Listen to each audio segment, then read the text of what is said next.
Hello everyone, welcome to Edusikar. और आज की वीडियो लेक्चर में हम लोग डिस्कस करने वाले हैं जनवरी 2025 में जो आपका नेट जीआरएफ होने वाला है उसके पेपर 1 के important topics.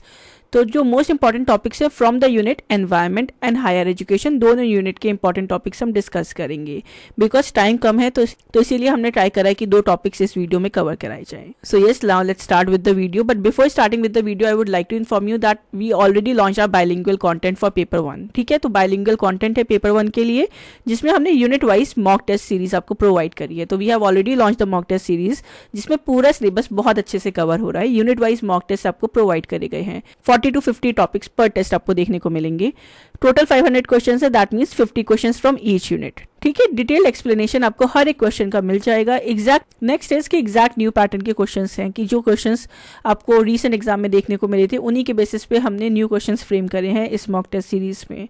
Apart from that, cut off based marking and evaluation system आपको इसमें प्रोवाइड करा जा रहा है। आपको अपनी रैंकिंग भी देखने को मिलेगी via all India leader board ranking. आपको अपनी स्ट्रेंथ एंड वीकनेस भी इवैल्यूएशन के थ्रू पता चलेगी कि कौन से यूनिट में आप अच्छा परफॉर्म कर रहे हैं और किस यूनिट में आपको अभी भी ज़रूरत है काम करने के लिए। क्विक रिवीजन भी आपका इससे हो जाएगा, क्योंकि सारे जो क्वेश्चंस बनाए गए हैं मॉक टेस्ट के वो इस हिसाब से हैं कि इसमें आपका डायरेक्टली इनडायरेक्टली पूरा सिलेबस कवर भी हो जाए। So you will be learning new facts and also information. Further अभी इस मॉक टेस्ट सीरीज पे अर्ली बर्ड ऑफर चल रहा है, सो at a decent price you will be getting a very helpful mock test series. So for more details मैं description box में link provide कर दूंगी, तो उस लिंक के थ्रू आप इस पे एक्सेस कर सकते हैं और आपको सारी इन्फॉर्मेशन इस टेस्ट सीरीज के रिगार्डिंग डिटेल में मिल जाएगी।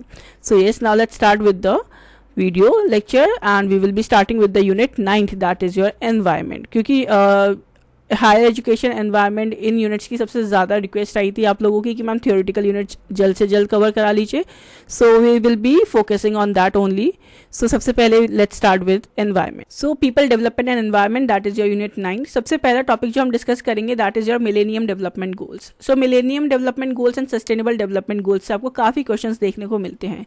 तो सबसे पहले डिस्कस करते हैं मिलेनियम डेवलपमेंट गोल्स के बारे में। देखिए, मिलेनियम डेवलपमेंट गोल्स जो हैं वो 8 ग्लोबल डेवलपमेंट गोल्स हैं जिन्हें यूनाइटेड नेशंस ने सेटअप करा था इन द ईयर 2000। सो अगर मिलेनियम डेवलपमेंट गोल्स का आपको टेन्योर पूछा जाए तो याद रखिएगा that is ranging from 2000 to 2015। ठीक है, तो ये गोल्स जो है उनका टारगेट अचीव करना था बाय द ईयर 2015। ठीक है, मिलेनियम डेवलपमेंट गोल्स जो हैं वो रिप्रेजेंट करते हैं कि there is a shared commitment जितने भी यूनाइटेड नेशन के मेंबर स्टेट्स हैं कि वो पॉवर्टी को डील करेंगे, हंगर को डील करेंगे, डिजीजेस को डील करेंगे। ठीक है, एंड डिफरेंट इशूज़। अब वो इशूज़ क्या क्या हैं, वो कौन कौन से गोल्स हैं वो याद रखिएगा। ऑल्सो मिलेनियम डेवलपमेंट गोल्स जो हैं वो 8 गोल्स हैं, 8 गोल्स हैं। ठीक है, सो वो कौन कौन सी 8 गोल्स हैं वो डिस्कस करते हैं। तो सबसे पहला जो गोल है millennium development goal that is eradicate extreme poverty and hunger. एक चीज़ याद रखिएगा कि हमेशा आपसे क्वेश्चन गोल्स से ज़्यादा पूछा जाता है कि कौन सा गोल कौन सा है। आपको या तो ये goals match of the following में भी दे दिए जाएंगे कि लगाइए कि कौन सा गोल मैच कर रहा है किस मिलेनियम डेवलपमेंट गोल के टारगेट से। ठीक है, तो ये आपसे पूछ सकते हैं मैच ऑफ द फॉलोइंग में, या डायरेक्टली क्वेश्चन पूछ लिया जाएगा कि goal 1 is what, goal 3 is related to what. ठीक है, अपार्ट फ्रॉम दैट अगर बहुत इन डेप्थ क्वेश्चन आता है तो कभी कभी टारगेट से भी क्वेश्चन पूछ लिया जाता है, तो इसलिए टारगेट भी इक्वली इंपॉर्टेंट है। तो आप टारगेट्स भी देख लीजिएगा एक बार before going into the examination. तो पहला गोल जो है वो है eradicate extreme poverty and hunger. Fine. Second goal जो है आपका that is achieving universal primary education. Third goal is promote gender equality and empower women. Fourth goal is reduce child mortality rate. Fifth goal is to improve maternal health. Sixth goal is your combat HIV, AIDS, malaria and other diseases. Seventh goal is कि environment की sustainability को ensure करना है। And the 8th goal that is the last goal that is develop a global partnership for development हर एक aspect में। ठीक है, and it is particularly a sustainable development. So these were your millennium development goals. Fine. अब 2015 में जो millennium development goals के इनका टेन्योर खत्म हो गया था, तो इसके जो सक्सेसर बने वो थे आपके सस्टेनेबल डेवलपमेंट गोल्स। MDG के सक्सेसर हैं सस्टेनेबल डेवलपमेंट गोल्स। ठीक है, याद रखिएगा SDGs। सो आपसे क्वेश्चन दोनों पूछ सकते हैं कि मिलेनियम डेवलपमेंट गोल्स का सक्सेसर कौन है, सस्टेनेबल डेवलपमेंट गोल्स, या वाइस वर्सा पूछ लेंगे कि सस्टेनेबल डेवलपमेंट गोल्स का प्रेडेसेसर कौन है, इससे पहले क्या था, तो that was millennium development goals. Tenure बहुत क्लियर है, 2000 से 2015 मिलेनियम डेवलपमेंट गोल्स, 2015 से 2030 आपके चलेंगे सस्टेनेबल डेवलपमेंट गोल्स। फाइन। सो सस्टेनेबल डेवलपमेंट गोल्स जो हैं वो 17 गोल्स हैं। अब जैसे मिलेनियम डेवलपमेंट गोल्स कितने हैं, 8 गोल्स हैं, ऐसे ही सस्टेनेबल डेवलपमेंट गोल्स 17 गोल्स हैं जिनके 169 टारगेट्स हैं, फाइन, जो इन्हें अचीव करने हैं by the year 2030।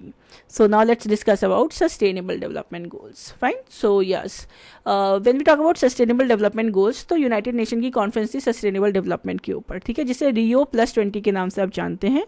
Rio they Janeiro एक जगह है ब्राज़ील में, वहाँ ये कंडक्ट कराई गई थी, ठीक है, 2012 में। तो ये जब कॉन्फ्रेंस हुई थी तो यूनाइटेड नेशन का general assembly open working group एक जो है उसने प्रपोज करा एक डॉक्यूमेंट जिसमें 17 गोल्स थे, और ये क्वेश्चन, इससे रिलेटेड क्वेश्चन आपके एग्जाम में भी पूछा गया था। सो अब ये जो गोल्स थे they were put forward for approval by the general assembly. जैसे आपको पता है जनरल असेंबली जो है यूनाइटेड नेशंस की, ठीक है, और फिर 2015 में इसने एक्सेप्ट कर लिया इस चीज़ को, और फिर it shapes the new sustainable development goals. ना अब ये गोल्स कौन कौन से हैं ये आपको यह पता होने चाहिए। तो सबसे पहला जो गोल है दैट इज़ नो पॉवर्टी, ठीक है। ज़्यादातर देखिए जो मिलेनियम डेवलपमेंट गोल्स हैं वो तो सस्टेनेबल डेवलपमेंट गोल्स में हैं, इसके अलावा और एडिशन है। सेकेंड है ज़ीरो हंगर, थर्ड है good health and wellbeing, fourth है क्वालिटी एजुकेशन, फिफ्थ है जेंडर इक्वालिटी को अचीव करना, ठीक है। सिक्स्थ आपका जो है that is clean water and sanitation, seventh is affordable and clean energy, eighth is decent work and economic growth, ninth है इंडस्ट्री इनोवेशन एंड इंफ्रास्ट्रक्चर। इनके टारगेट्स आप एक बार ज़रूर देख लीजिएगा। Apart from that the next is goal 10 which is reduce inequalities in society, goal 11 is sustainable cities और communities programmes buildup करना, गोल 12 is responsible consumption and production, मतलब जो चीज़ें आजकल बन रही हैं पहली बात तो उनका कंजम्पशन एक रिस्पॉन्सिबल वे में हो और प्रोडक्शन भी रिस्पॉन्सिबल वे में हो, ऐसा ना हो कि आप बहुत ज़्यादा कार्बन फुटप्रिंट प्रोड्यूस कर रहे हैं। देन गोल 13 है क्लाइमेट एक्शन, ठीक है। देन गोल 14 जो है life below water, goal 15 is life on land, goal 16 is piece justice and strong institutions, जो ये पीस और जस्टिस प्रोवाइड कर पाएँ, एंड गोल 17 है partnership for all the goals, fine. So these are your sustainable development goals. Now let's discuss the next topic. The next topic is human and environment interaction. तो इसमें जो interaction है वो anthropogenic activities के through होता है, जो humans का होता है एनवायरनमेंट के साथ, पॉजिटिव भी होता है और नेगेटिव भी होता है, ठीक है। अब एंथ्रोपोजेनिक एक्टिविटीज़ क्या होती हैं आपके सिलेबस में दे रखा है। तो देखो एंथ्रोपोजेनिक एक्टिविटीज़ ऐसी एक्टिविटीज़ होती हैं जो डायरेक्टली या इनडायरेक्टली ह्यूमन कॉज करते हैं। तो ऐसी एक्टिविटीज़ जो ह्यूमंस कॉज करते हैं, ह्यूमन करते हैं, और उनका इम्पैक्ट होता है एनवायरनमेंट के ऊपर। तो अब इन एक्टिविटीज़ में आपका इंडस्ट्रियल प्रोसेसेस आ गए, एग्रीकल्चर हो गया, अर्बनाइजेशन हो गया, ट्रांसपोर्टेशन हो गया, जो भी एनर्जी प्रोडक्शन हो रहा है, एंड वेस्ट जनरेशन। तो ये सारी जो एक्टिविटीज़ हैं कहीं ना कहीं आपके एनवायरनमेंट को अफेक्ट कर रही हैं, कुछ पॉजिटिव कुछ नेगेटिव वेज में। तो ऐसी एक्टिविटीज़ को बोलते हैं anthropogenic activities, fine. Now the next is कि इम्पैक्ट क्या होता है एंथ्रोपोजेनिक एक्टिविटीज़ का एनवायरनमेंट। तो बहुत सारे इम्पैक्ट होते हैं, आपको पता है डिफॉरेस्टेशन है, एयर पोल्यूशन बढ़ रहा है, वाटर पोल्यूशन हो रहा है, सारे पोल्यूशन इवन दो आप फॉर दैट मैटर कह सकते हैं। क्लाइमेट चेंज हो रहा है जिसकी वजह से बायोडाइवर्सिटी का लॉस हो रहा है, सॉइल डिग्रेड हो रही है, और जो वेस्ट है वो बहुत ज़्यादा जनरेट हो रहा है, ठीक है। The next point that we will be discussing is pollution. तो डिफरेंट टाइप्स ऑफ पॉल्यूशन जो आपके सिलेबस में दे रखे हैं। तो सबसे पहला डिस्कस करते हैं एयर पोल्यूशन के बारे में। देखिए एयर पोल्यूशन ऐसा पोल्यूशन होता है जो आप एयर में कॉज कर रहे हैं, ठीक है। ऐसे हार्मफुल सब्सटेंस प्रेजेंस हैं, उनकी प्रेजेंस है आपके अर्थ के एटमॉस्फेयर में, जिसकी वजह से आपकी जो ह्यूमन की जो हेल्थ है उस पर काफ़ी एडवर्स इफेक्ट हो सकता है, fine. When we talk about air pollution, so बहुत सारे कॉजेस हैं, नेचुरल कॉजेस भी हैं एयर पोल्यूशन के, क्योंकि नेचुरली भी एयर पोल्यूशन अकर कर सकता है। जैसे अब नेचुरल एक्टिविटीज़ जो हो गई, जैसे कि वॉल्केनिक इरप्शंस हो गए, जिसकी वजह से जो ऐश डस्ट और ये सारी चीज़ें जो हार्मफुल चीज़ें इससे रिलीज होती हैं, तो वो भी एयर पोल्यूशन कॉज करती हैं। या फिर फॉरेस्ट फायर्स हो गए, जो नेचुरल फॉरेस्ट फायर्स होती हैं, तो उनकी वजह से भी एयर पोल्यूट होती है। तो एक तो ये रीज़न हो गया natural causes for air pollution. इसके अलावा ह्यूमन कॉजेज़ भी होती हैं, जिसकी वजह से जो एयर क्वालिटी है वो बहुत ज़्यादा डिटोरिएट हो रही है। तो एयर पोल्यूशन का जो प्राइमरीली कॉज है वो ह्यूमन एक्टिविटीज़ ही है, क्योंकि नेचुरल कॉज से इतना ज़्यादा पोल्यूशन नहीं होता है जितना ह्यूमन क्रिएट कर रहे हैं पोल्यूशन। अब एमिशन, चाहे आप अपने जो भी व्हीकल्स यूज़ कर रहे हैं, जो भी इंडस्ट्रियल प्रोसेसेस हैं, पावर प्लांट्स हैं, ये सब यूज़ कर रहे हैं, फॉसिल फ्यूल्स एंड एवरीथिंग, तो जिसकी वजह से पॉल्यूटेंट्स जो है वो एयर में रिलीज़ हो रहे हैं। प्राइमरी पॉल्यूटेंट अगर आप बात करें एयर पोल्यूटेंट्स की, तो वो आपके हो गए कार्बन ऑक्साइड्स, ठीक है, मतलब कार्बन ऑक्साइड्स में आपका CO जो बेसिक कार्बन ऑक्साइड है वो भी है, एंड कार्बन डाइऑक्साइड भी, CO2 भी, ठीक है। ऐसे ही nitrogen oxides, sulphur oxides, volatile organic compounds and suspended particulate matter, ये 5 बहुत इंपॉर्टेंट प्राइमरी पोल्यूटेंट है जो एयर पोल्यूशन कॉज करते हैं। इसके अलावा सेकेंडरी जो पोल्यूटेंट है they are formed in atmosphere through chemical reactions, ठीक है, जो इन प्राइमरी पोल्यूटेंट्स के अमंग होता है। फॉर एग्जांपल जो सल्फर डाइऑक्साइड है वो रिएक्ट करता है जब ऑक्सीजन से जो एयर में प्रेजेंट होती है तो वो फॉर्म करता है और हार्मफुल सब्सटेंस जो होता है सल्फ्यूरिक एसिड H2SO4। सो बहुत ये जो पोल्यूटेंट बन गया ये सेकेंडरी पोल्यूटेंट बन गया क्योंकि ये बना है जो प्राइमरी पोल्यूटेंट्स थे प्रोवाइडेड, ठीक है, उनके रिएक्शन के विद द कॉम्पोनेंट्स जो आपके एयर में प्रेजेंस थे सब्सटेंस। ऐसे ही नाइट्रोजन ऑक्साइड्स अगर रिएक्ट करते हैं फ्रॉम कंपाउंड्स जो आपके एयर में प्रेजेंट है तो वो नाइट्रिक एसिड फॉर्म कर लेते हैं। इवन दो फॉर ओजोन भी, फॉर दैट मैटर, ओजोन जो है वो सेकेंडरी पॉल्यूटेंट है, याद रखिएगा। शायद इससे रिलेटेड क्वेश्चन भी पूछा गया था कि which among the following is a secondary pollutant और नॉट, तो ये याद रखिएगा। देन हार्मफुल इफेक्ट्स जो होते हैं एयर पोल्यूशन के हेल्थ पे वो आपको बहुत ज़्यादा पता ही है कि रेस्पिरेटरी प्रॉब्लम्स होती हैं, एस्थमा, ब्रोंकाइटिस, लंग कैंसर भी हो सकता है। Apart from that environmental impact भी होता है एयर पोल्यूशन का जो बहुत डेट्रीमेंटल होता है, जैसे कि एसिड रेन हो गया, that is caused by the reaction जब पॉल्यूटेंट्स जो एयर में होते हैं वो मॉइस्चर के साथ रिएक्ट करते हैं और फिर फॉरेस्ट, लेक्स, एक्वेटिक इकोसिस्टम को इम्पैक्ट करते हैं, ठीक है। एक तो ये बात हो गई एयर पोल्यूशन की ना। Apart from that let's discuss commission for air quality management, that is CAQM, ठीक है। So that is your specialised regulatory body India में जिसे इस्टेब्लिश करा गया था 2020 में एयर पोल्यूशन का इशू जो है उसको एड्रेस करने के लिए, specifically for the NCR region, ठीक है। National air quality monitoring programme launch करा गया, ठीक है। Apart from that it is executed by central pollution control board CPCB, याद रखिएगा। ये क्वालिटी, एयर क्वालिटी को डिटरमाइन करता है 312 सिटीज़ एंड टाउन्स में। 12 पोल्यूटेंट्स हैं इसके अकॉर्डिंग। वो 12 पोल्यूटेंट्स कौन कौन से हैं वो आप एक बार लिस्ट देख लीजिए। PM10, PM2.5, SO2, NO2, NH3, carbon monoxide, ozone, lead, benzene, benzopyrene, arsenic and nickel. तो ये 12 पोल्यूटेंट्स हैं। आपसे क्वेश्चन पूछ भी सकते हैं कि according to national air quality monitoring programme इनमें से कौन सा ऐसा कंपोनेंट है जो पोल्यूटेंट की कैटेगरी में नहीं आता, तो ये याद रखिएगा कि ये 12 पोल्यूटेंट्स हैं। Apart from that the next is national air quality index. तो ये एक टूल है AQI जो डेवलप करा गया है बाय CPCB इन इंडिया, जो प्रोवाइड करेगा इन्फॉर्मेशन अबाउट द क्वालिटी कि क्या एयर की क्वालिटी है, ठीक है, और इसका क्या पोटेंशियल इम्पैक्ट हो सकता है आपकी ह्यूमन हेल्थ के ऊपर। So yes, apart from that अब AQI जो है वो 5 कंपोनेंट्स, 5 पॉल्यूटेंट्स के बेसिस पे कैलकुलेट करा जाता है कि उनका क्या कॉन्सेंट्रेशन है एयर में, उसके बेसिस पे वो 5 पॉल्यूटेंट्स कौन कौन से हैं। पहला है पार्टिकुलेट मेथड जो PM10 और PM2.5 दोनों, then sulphur dioxide, nitrogen dioxide, carbon monoxide and ozone. तो ये 5 हैं, ये याद रखिएगा। AQI के लिए 5 पैरामीटर्स, 5 मेन पॉल्यूटेंट्स ये हैं। अब AQI जो है वो स्केल करता है रेंजेस फ्रॉम 0 to 500, ठीक है। 0 मतलब it's good, 500 is the worst, ठीक है। द इंडेक्स इज अभी रिसेंटली जो 2024 में दिल्ली में नवंबर अराउंड जो AQI था वो 500 से भी ज़्यादा क्रॉस कर गया था, इतनी ज़्यादा सीवियर कंडीशन थी। सो ये डिटरमाइन करता है कि अगर 0 to 50 की रेंज में AQI है किसी शहर का तो वो गुड है एयर क्वालिटी, सेटिस्फैक्ट्री है 51 to 100, मॉडरेट है 101 to 200, पुअर है 201 to 300 and very poor air quality है फ्रॉम 301 to 400। और सबसे सीवियर जो एयर क्वालिटी आती है वो तब आती है जब आपका AQI आपके शहर या सिटी का है 400 से 500, एंड दिल्ली का तो शायद I guess more than it reached around 1000 or somewhat like that. So yes, now the next important topic that we will be discussing is water pollution. So this is the image, very light image है water pollution. तो खैर जो लोग रहते हैं ऐसे शहरों में जहाँ बहुत अच्छी अच्छी बड़ी बड़ी नदियाँ हों जैसे गंगा, जमुना, तो उन्होंने उनका हाल देखा होगा। So water pollution refers to the contamination of water bodies, जैसे कि रिवर्स हो गई, लेक्स हो गई, even for that matter ocean and ground water, ठीक है। इवन तो आपका जो ड्रिंकिंग वाटर भी वो भी आपको पता है कि आजकल कितना ज़्यादा कंटामिनेटेड हो गया है।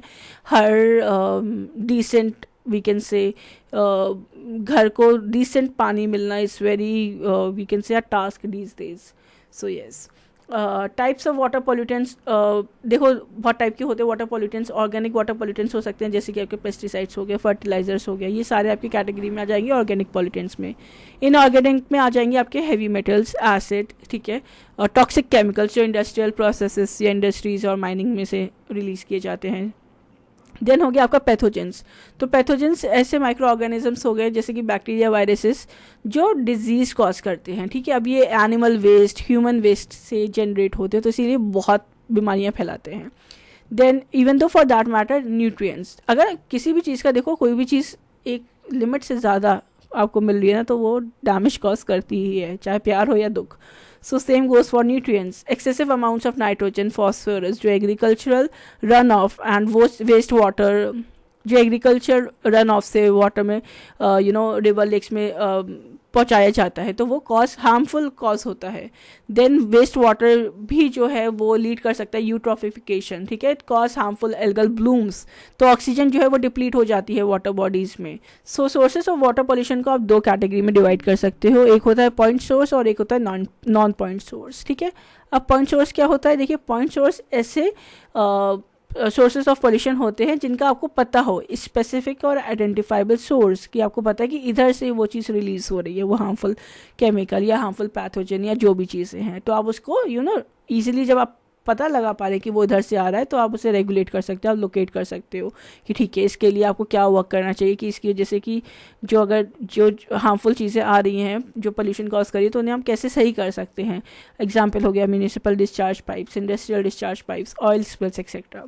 Non point sources of pollution वो होती हैं जिनका आप पता नहीं लगा सकते, वो अनआइडेंटिफाइबल सोर्सेस होती हैं कि कहाँ से पोल्यूटेंट्स आ रहे हैं, कहाँ से वो एनवायरनमेंट में एंटर कर रहे हैं, ठीक है। मतलब कोई सिंगल और आइडेंटिफाइबल डिस्चार्ज पॉइंट नहीं होता है, and it can be varied, it can be wide, तो इसीलिए उसे रेगुलेट करना भी मुश्किल हो जाता है। So examples are agricultural run of, urban runoff. Now when we talk about main types of water pollutants, तो आपके ऑर्गेनिक वाटर पोल्यूटेंट्स हो गए, इनऑर्गेनिक हो गए।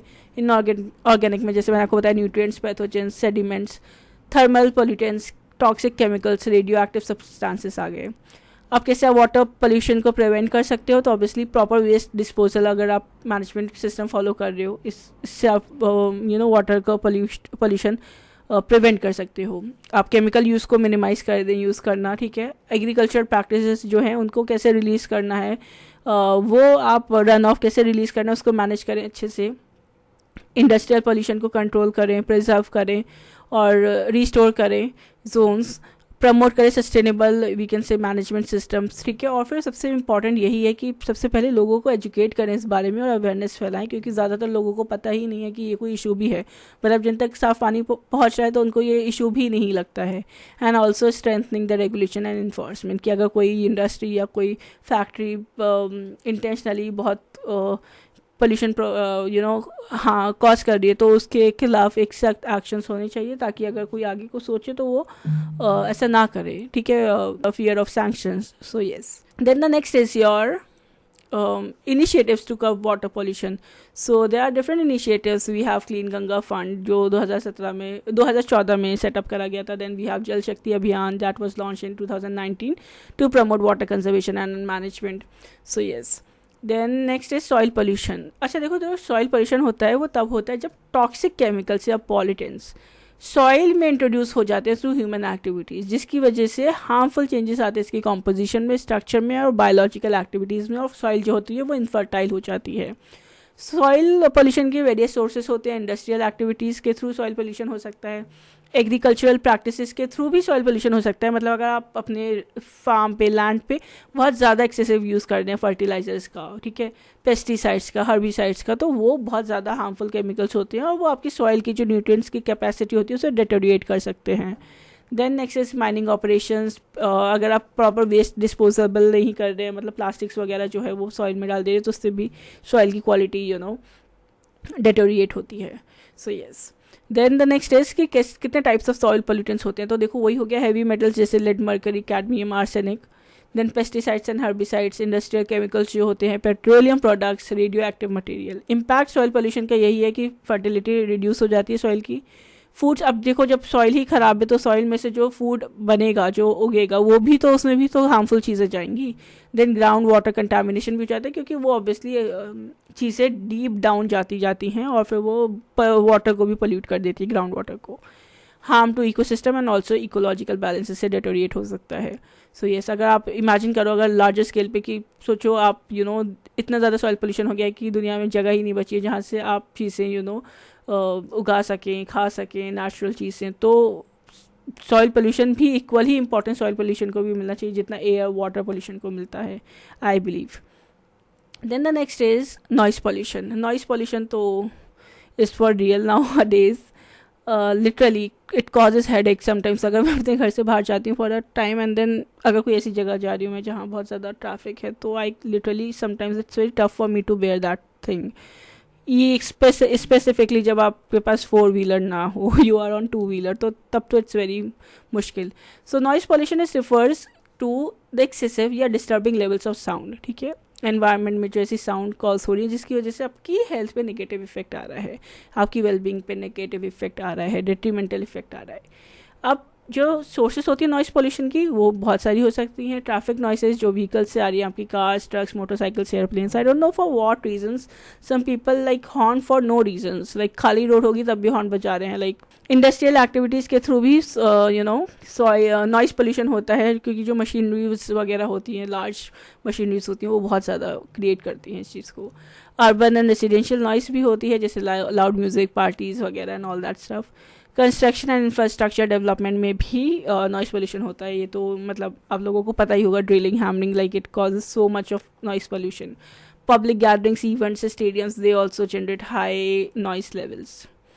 अपार्ट फ्रॉम दैट जो इलेक्ट्रॉनिक डिवाइसेस होती हैं, जैसे कि लाउड स्पीकर्स वगैरह जो हो गए, तो ये भी नॉइस पोल्यूशन क्रिएट करते हैं, इसीलिए इनका स्पेसिफिक टाइम भी होता है। नॉइस पोल्यूशन के इफ़ेक्ट यही हैं कि हियरिंग प्रॉब्लम्स हो सकती है, स्लीप डिस्टर्बेंस होता है, stress and mental health issues रहते हैं, ठीक है, इम्पेयर्ड कॉग्निटिव फंक्शन भी हो सकता है, even though for that matter cardiovascular problems भी लोगों को हो सकती हैं।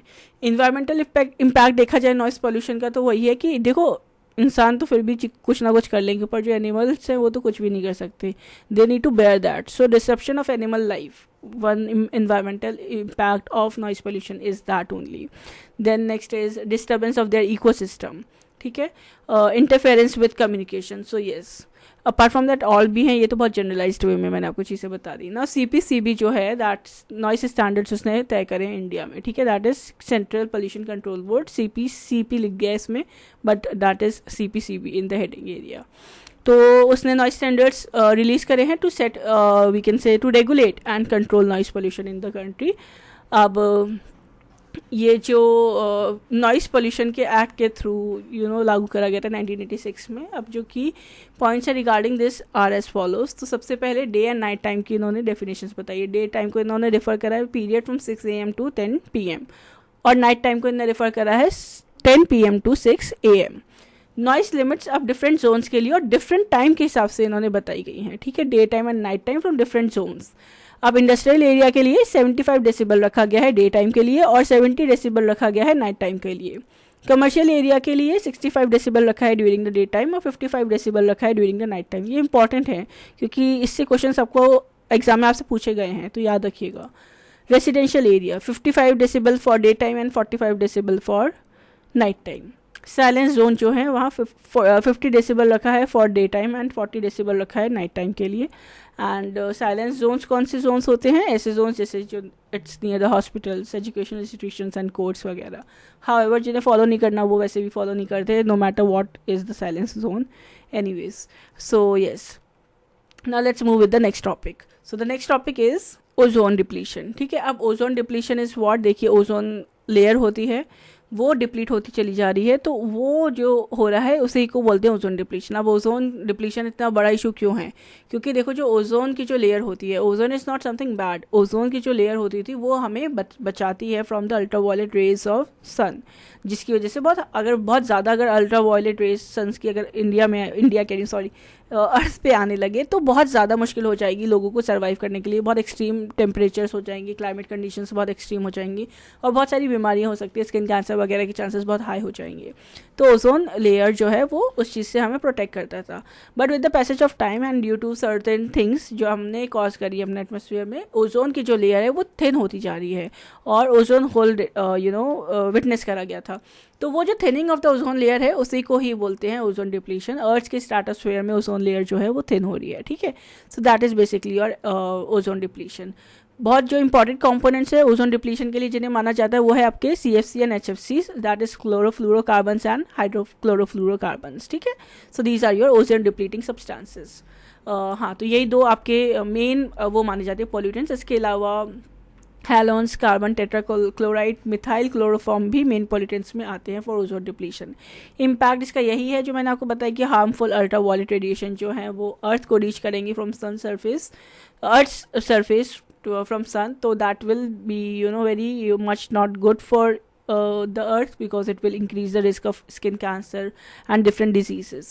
Then the next is कि ओजोन होल क्या है। तो ozone hole is that only कि व्हेन द कंसंट्रेशन जो ओजोन में है, ओजोन लेयर में, that drops below 220 Dobson units, तो उसे कंसिडर करा जाता है एज ओजोन होल। तो ozone hole is refer to a region जहाँ पे सिग्निफिकेंट डिप्लीशन हुआ है ओजोन लेयर में, ठीक है। So that is basically your ozone hole.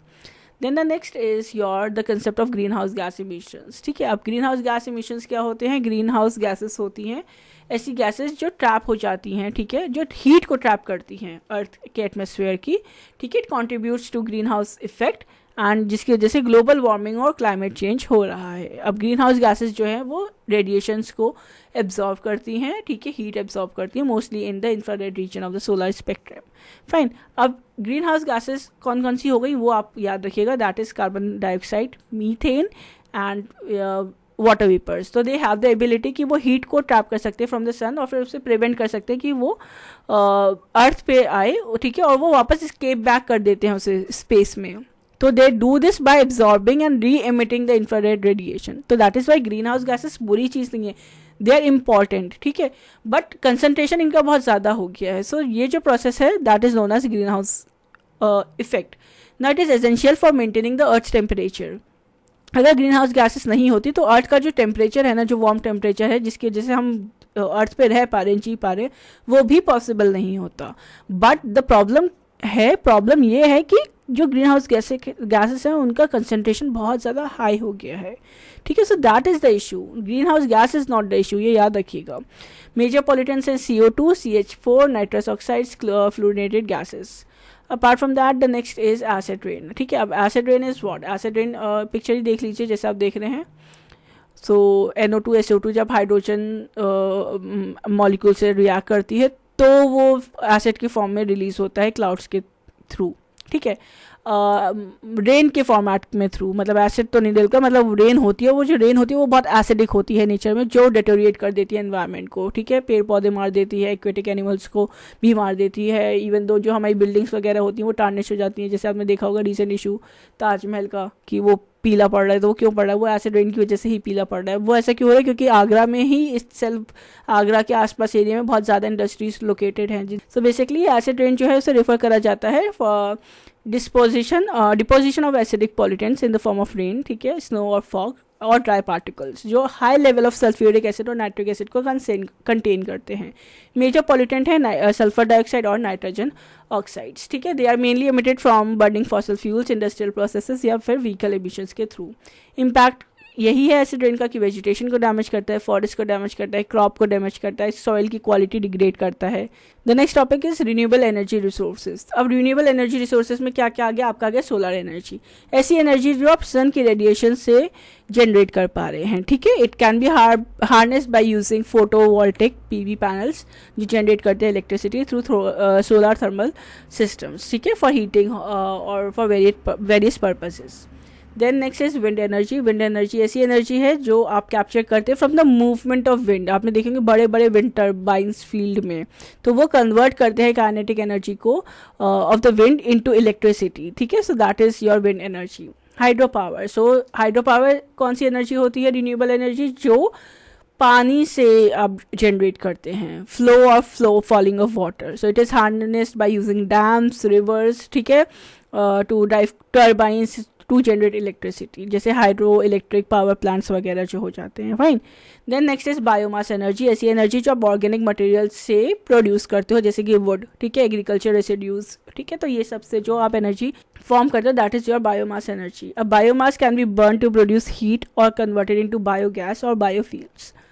Apart from that next is your geothermal energy, तो ये एनर्जी, जियोथर्मल एनर्जी ऐसी हीट एनर्जी है जो अर्थ की सरफेस के बीनीथ स्टोर्ड है। तो जियोथर्मल पावर प्लांट्स जो होते हैं वो यूटिलाइज करते हैं स्टीम या फिर hot water from the underground reservoirs to generate electricity, ठीक है। सो एग्जाम्पल आपके जियोथर्मल पावर प्लांट्स हो गए, हीट पम्प्स हो गए for heating and cooling. Then the next topic is your non renewable energy sources. Non renewable energy sources ऐसी sources होती हैं, मतलब वो ईजिली आप उन्हें रिन्यू नहीं कर सकते, बहुत साल लेते हैं, और ऐसा वैसा नहीं कि 1-2 साल, 1000 साल, 100 साल, 200 साल उन एनर्जीज़ को लगता है रिन्यू होने में, तो इसीलिए इन्हें नॉन रिन्यूएबल एनर्जी सोर्सेज बोलते हैं। इसमें आगे आपके फॉसिल फ्यूल्स जैसे कि कोल हो गया, पेट्रोल हो गया, जो भी नेचुरल गैसेस हो गई, तो ये सब आपके इसमें आगे नॉन रिन्यूएबल एनर्जी सोर्सेज में। न्यूक्लियर एनर्जी जो हो गया that is also generated by nuclear reactions typically involved by atomic reactions, ठीक है, मतलब एक न्यूक्लियर फिजन वगैरह क्रिएट किया जाता है, तो that is your nuclear energy. Fine, apart from that the next topic is your international Solar alliance. So international Solar alliance से आपको काफ़ी क्वेश्चंस देखने को मिलते हैं। सबसे पहले याद रखिएगा पेरिस क्लाइमेट चेंज कॉन्फ्रेंस में इसको लॉन्च करा गया था 2015 में, ठीक है। It was launch by president of France and the prime minister of India. ये जो ISA है, इंटरनेशनल सोलर अलायंस, ये पहला इंटरनेशनल ऑर्गेनाइजेशन है जिसका हेडक्वार्टर इंडिया में होगा, इंडिया में Gurugram, that is your Gurgaon. Then apart from that it is an action oriented member driven and collaborative platform जिसकी वजह से सोलर एनर्जी टेक्नोलॉजीज़ का डिप्लॉयमेंट जो है वो इंक्रीज़ होगा, ठीक है। तो इसका बेसिक मोटिव यही है कि फैसिलिटेट करना है energy access, energy security and drive करना है एनर्जी ट्रांजिशन, ठीक है। देन इसको एज अ जॉइंट एफर्ट देखा जाता है of India and France to mobilise efforts for climate change through deployment of solar energy solutions. Total 106 countries have signed ISA framework agreement, ठीक है, and 86 have ratified also. All member states जो भी United Nations के हैं they are eligible to join ISA. United Nation General Assembly ने भी grant करा है observer status to the International Solar Alliance. Apart from that the next is your types of natural hazards and disasters. तो देखो, तो ये भी एक इंपॉर्टेंट टॉपिक है क्योंकि बहुत बार आपसे क्वेश्चन में पूछा जाता है कि आपको कुछ इवेंट्स दे दी जाएंगे, इनमें से पूछा जाएगा कि इनमें से कौन सा नेचुरल डिजास्टर नहीं है या इनमें से कौन सा नेचुरल हैजार्ड नहीं है, तो आपको बहुत क्लियर होना चाहिए तो इनकी कुछ कैटेगरीज होती हैं। नेचुरल हैजार्ड्स में भी आपके जियोलॉजिकल हैजार्ड्स हो जाते हैं। जियोलॉजिकल हैजार्ड्स में आपका आ गया अर्थक्वेक, वॉल्केनिक इरप्शंस, लैंडस्लाइड्स। फिर आता है आपको मेटेरोलॉजिकल हैजार्ड्स जिसमें आपके आ गए hurricane, cyclones, typhoons, tornadoes, thunderstorms, heat waves, cold waves, तो ये सब आपके मीटेरोलॉजिकल हैजार्ड्स में आ गए। Then next is your hydrological hazards जो हो गए आपके हाइड्रा, जैसे आपको नाम से समझ में आ रहा है, related to water, so that is floods, tsunamis, avalanches, storm surges etcetera. Then आ गया आपका climatological hazards, droughts, wild fires. Then आपका आ गया biological hazards, so that is your epidemic या pandemics. Recent was your COVID-19, fine, so yes. Then also insect outbreaks, ठीक है, insects की वजह से भी जो आउटब्रेक्स होते हैं ना, उन बीमारियों को भी बायोलॉजिकल हैजार्ड्स में ही कंसिडर करा जाता है। The next is your different initiatives and schemes to mitigate the impact of natural hazards India में स्पेसिफिकली। ये आपके एग्जाम में, ये आपके सिलेबस में मेंशन है, ठीक है, डिफरेंट एक्ट्स, तो उनको एक बार देख लेते हैं। एनवायरमेंट प्रोटेक्शन एक्ट, ये बहुत इंपॉर्टेंट है, याद रखना। कब लॉन्च हुआ? 1986 में लॉन्च हुआ। ये कॉम्प्रिहेंसिव लेजिस्लेशन है जिसे इनैक्ट करा गया था to protect and improve the environment, ठीक है, जिसकी वजह से इसके तहत प्रिवेंशन होगा, कंट्रोल होगा और अबेटमेंट होगा ऑफ एनवायरमेंटल पोल्यूशन का। इस एक्ट के थ्रू, ये बेसिकली जो एक्ट है वो फ्रेमवर्क इस्टेब्लिश करता है रेगुलेटिंग एक्टिविटीज़ का जिनका पोटेंशियल है कि वो एनवायरमेंट हार्म कॉज कर सकते हैं, तो ये एक स्टैंडर्ड सेट करता है। So yes, the next is your air prevention and control pollution act. ये 1981 में लॉन्च करा गया था, ठीक है। अब ये जो एक्ट है that is related for the same purpose जो एनवायरमेंटल प्रोटेक्शन एक्ट बना था, but with regard to air, ठीक है, एयर पोल्यूशन के रिगार्ड में। Then next is your water prevention and control of pollution act 1974। Year ज़रूर है याद रखने को, क्योंकि मैच ऑफ द फॉलोइंग में आया था ये क्वेश्चन। सेम ये जो एक्ट है that focuses on preventing controlling water pollution, ठीक है, bye regulating the discharge of pollutants into water bodies. The next is your wild life protection act, launch करा गया था 1972 में।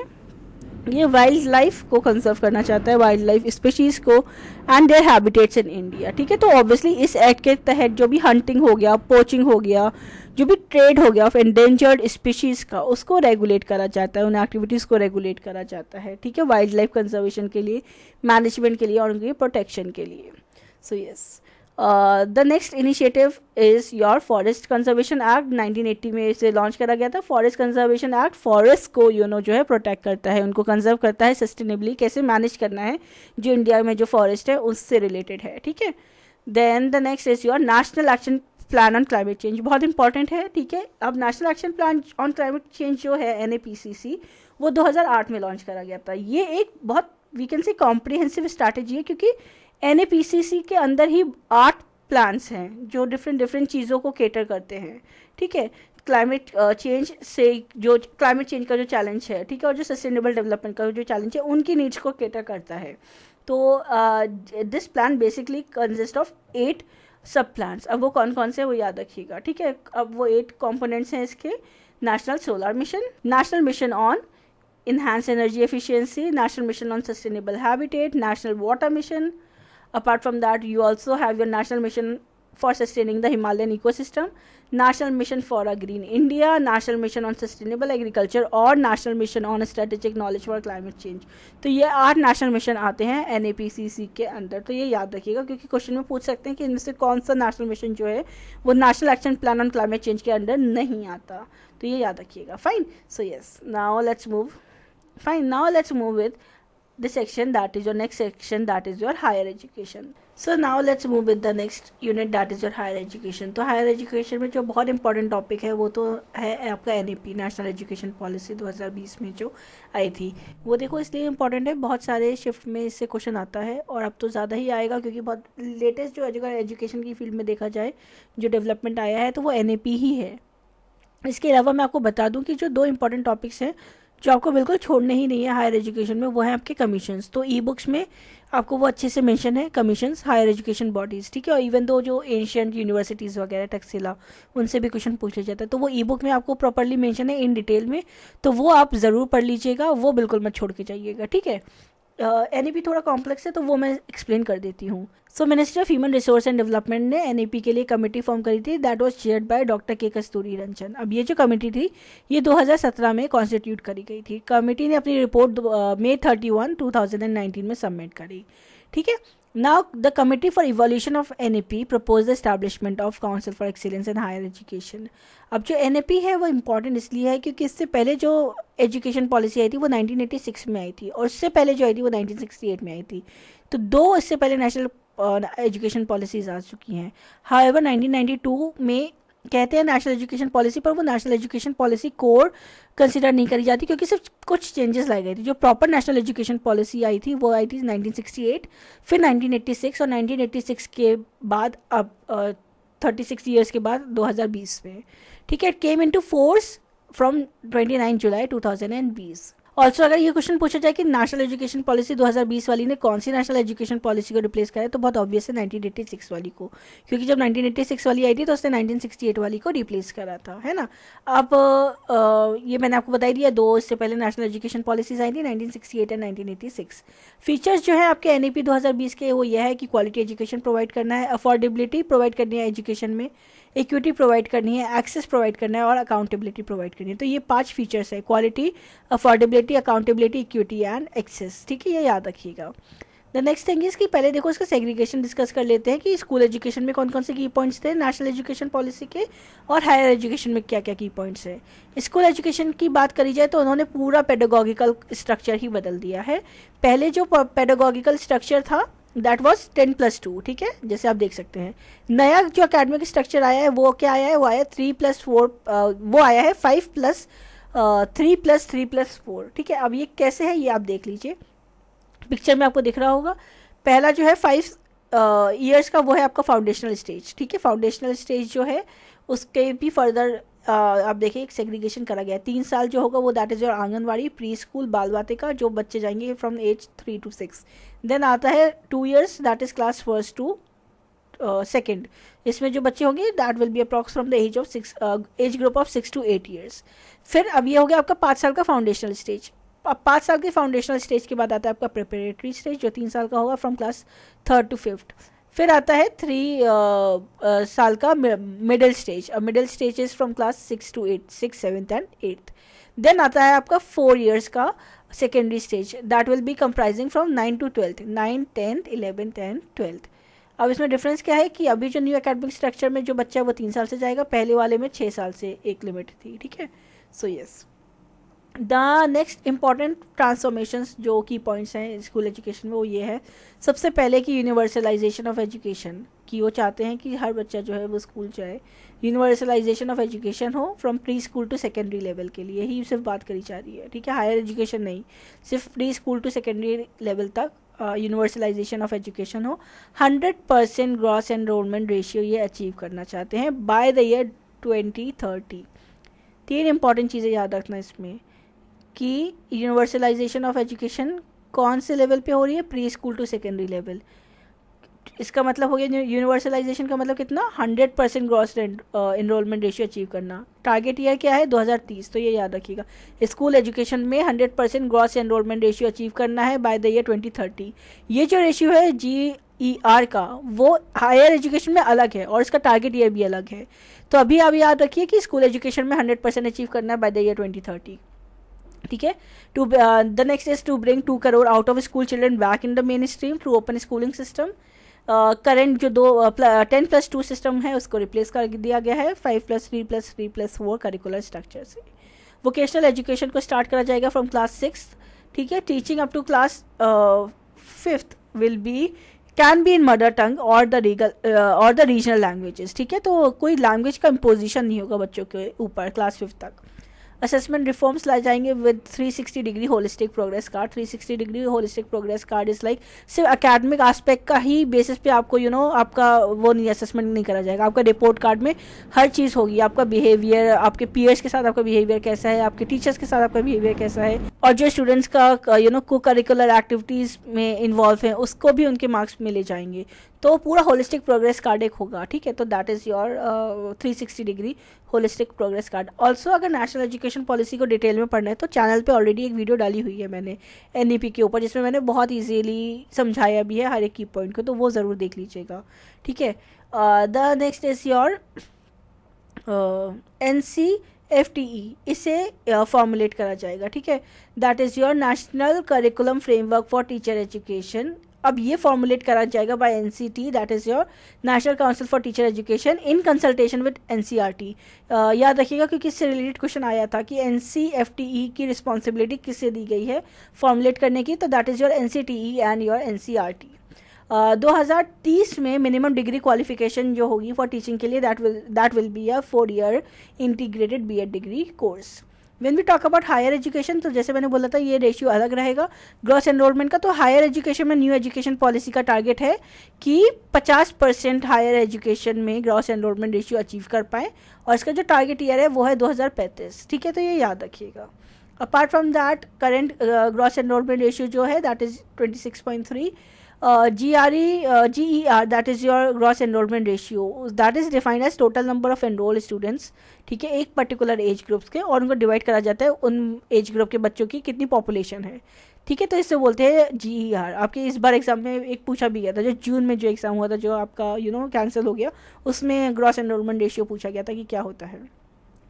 Holistic undergraduate education program होगा with flexible we can say curriculum, और multiple exit options होगा। ये USP था higher education में कि जब मन करे आप, फॉर एग्जांपल अगर आप ये 3rd सेमेस्टर में और आपका मन करे कि नहीं आपको किसी और चीज़ में एनरोल करना है, आपने कर लिया, या कोई और रीज़न से आपको छोड़ना पड़ा, पर आप जब दोबारा रीजॉइन करेंगे तो आप उसी सेमेस्टर से रीजॉइन कर सकते हैं, आपको दोबारा से एडमिशन लेने की ज़रूरत नहीं है फ्रॉम द फर्स्ट सेमेस्टर।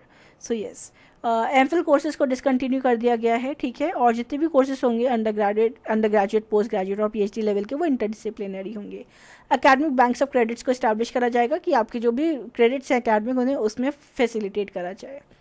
मेरूज को इस्टेब्लिश करा जाएगा, that is your multi disciplinary education and research universities, जो एट पार आएंगी with IITs and IIMs, fine.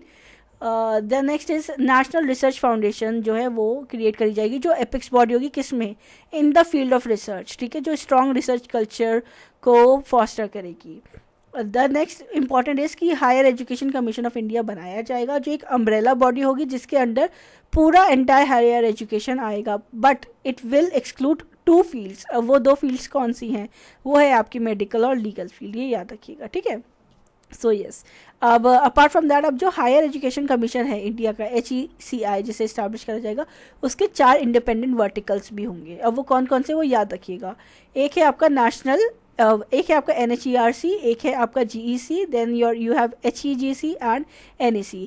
National higher education regulatory council जो है, that will look after regulation, ठीक है। जो जनरल एजुकेशन काउंसिल है, दैट विल सेट स्टैंडर्ड्स, ठीक है, for higher education institutions. Higher education grants council जो है, वो आपको नाम से ही पता चला है, ग्रांट्स वो फंड प्रोवाइड करेगी हायर एजुकेशन बॉडीज़ को। और जो NAC है, that is your basically today's NAC, ठीक है, तो that will be your giving accreditation to different higher education institutions, ठीक है, रैंकिंग प्रोवाइड करना। So that is your 4 different verticals of HECI, which is your Higher Education Commission of India. So yes, now let's move with the apart from that, another important aim जो NEP का है, that is कि education sector में 6% of GDP जो है वो invest कराया जाए। करेंटली जो है इंडिया 4.6% ऑफ GDP अपना एजुकेशन में इन्वेस्ट करता है। Fine, so these were your key points of national education policy. पूरे डिटेल में नेशनल एजुकेशन पॉलिसी की वीडियो पड़ी हुई है, चैनल पे सर्च कर लो, NAP EduSeeker, बहुत अच्छे से मैंने एक्सप्लेन करा है, वो ज़रूर देख लीजिएगा, ठीक है। The next is your NIRF। Ranking से बहुत क्वेश्चन पूछ लिए जाते हैं और NIRF रैंकिंग से तो बहुत ज़्यादा पूछते हैं। तो देखो NIRF रैंकिंग जो है वो MHRD ने अप्रूव करी थी। अच्छा, ऑल्सो एक और चीज़ मैं बताना भूल गई कि MHRD जो थी आपकी ministry of human resource and development 2019 तक, उसको 2020 की नेशनल एजुकेशन पॉलिसी ने रीनेम कर दिया एज मिनिस्ट्री ऑफ एजुकेशन। तो हाँ, ये भी याद रखिएगा। सो यस, हाँ, तो अब ये बात हो रही है 2015 में, तो 2015 में उसको MHRD ही बोला जाता था, ministry of human resource and development, ठीक है। तो उसने अप्रूव करा national institution ranking framework, that is your NIRF ranking. अब ये जो फ्रेमवर्क है, ये आउटलाइन करता है मेथोडोलॉजी, जिसके तहत वो इंस्टीट्यूशंस को रैंक करते हैं पूरे हमारे इंडिया में कि कौन सा इंस्टीट्यूशन बेस्ट है डिफरेंट कैटेगरीज में। एक तो ओवरऑल कैटेगरी है, फिर डिफरेंट कैटेगरीज आ जाएंगी आपकी यूनिवर्सिटीज़ वाइज, कॉलेजेस वाइज, और फिर स्ट्रीम्स वाइज भी आ जाएगी कि इंजीनियरिंग में कौन से कॉलेजेस या कौन सी चीज़ कौन सा इंस्टीट्यूशन बेस्ट है, फिर मैनेजमेंट में कौन सा है, मेडिकल फील्ड में कौन सा है, तो वो सब आपको देखने को मिलता है।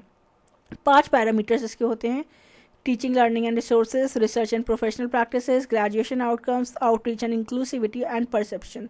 तो इन 5 पैरामीटर्स के बेसिस पे रैंकिंग करी जाती है। सो अब नाउ रैंकिंग देख लेते हैं। ये लेटेस्ट डाटा के बेसिस के ऊपर है। लेटेस्ट रैंकिंग जो है वो 2024 वाली ही आई है। तो ऑब्वियसली 2025 तो अब स्टार्ट होगा। सो 2024 की जो रैंकिंग है उसके तहत जो ओवरऑल रैंकिंग है, सबसे बेस्ट इंस्टीट्यूट जो इंडिया में है वो है आपका IIT Madras. The next is your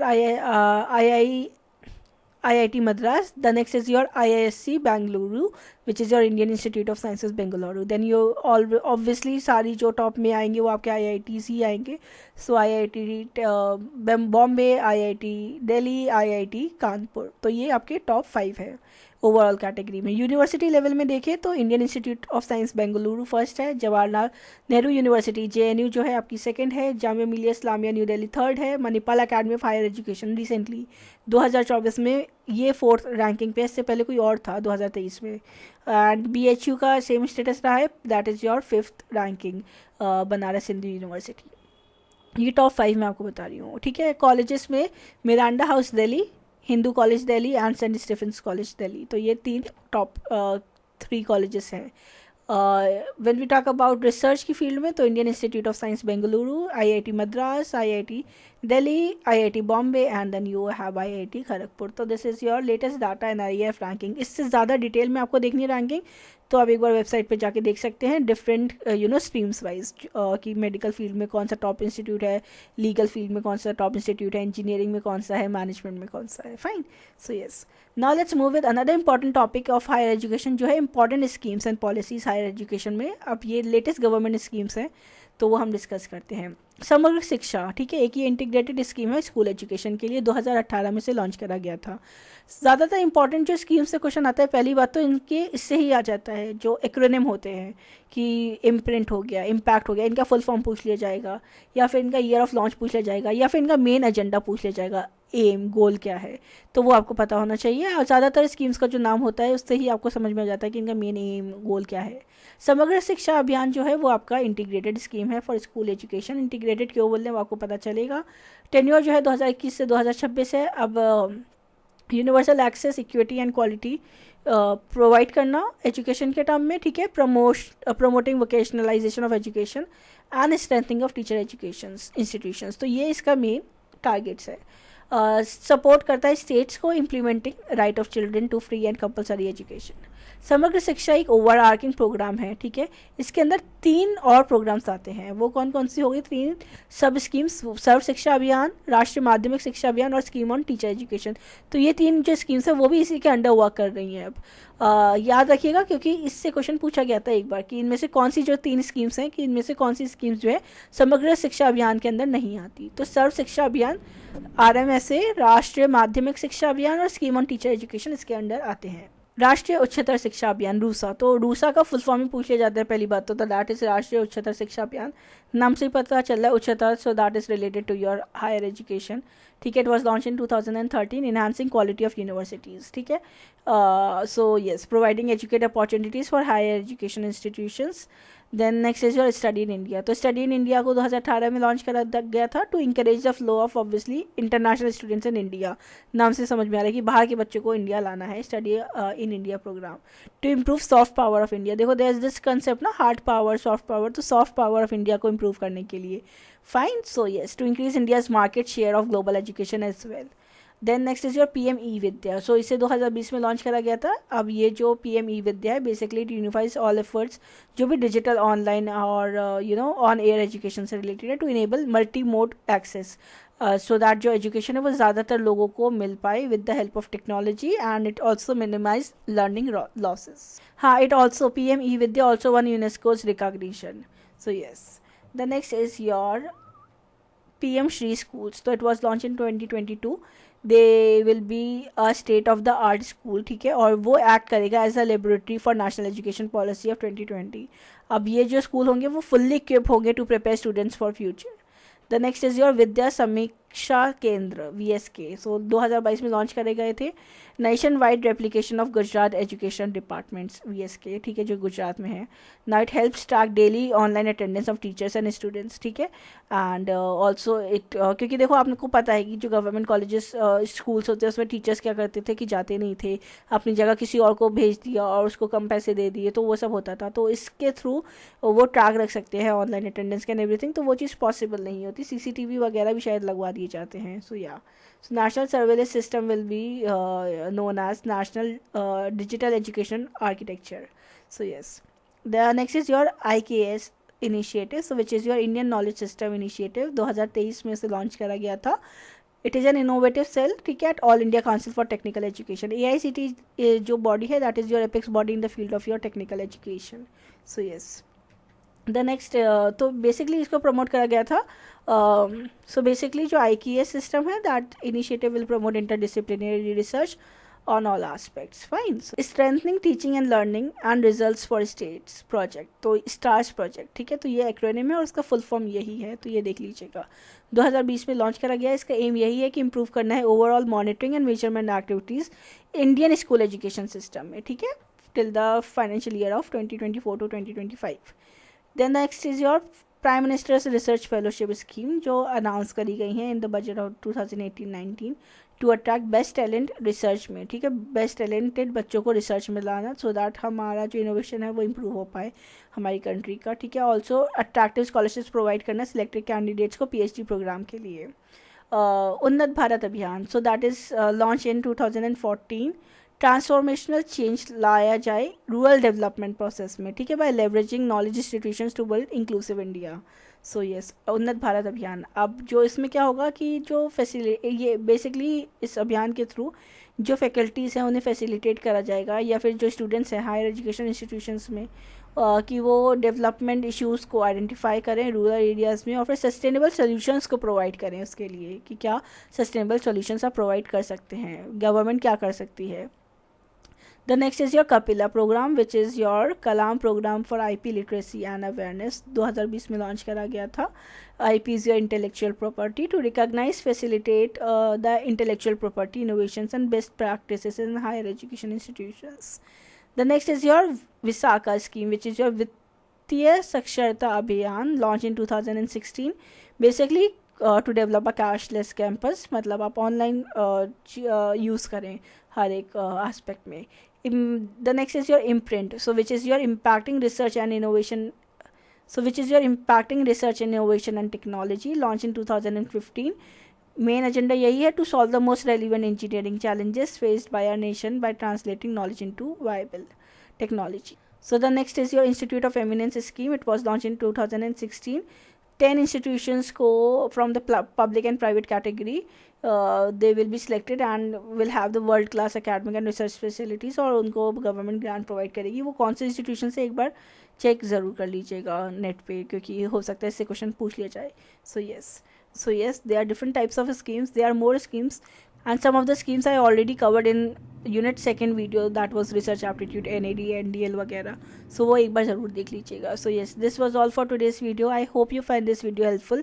Then please do like, share and comment, and stay tuned for the more upcoming videos. Thank you.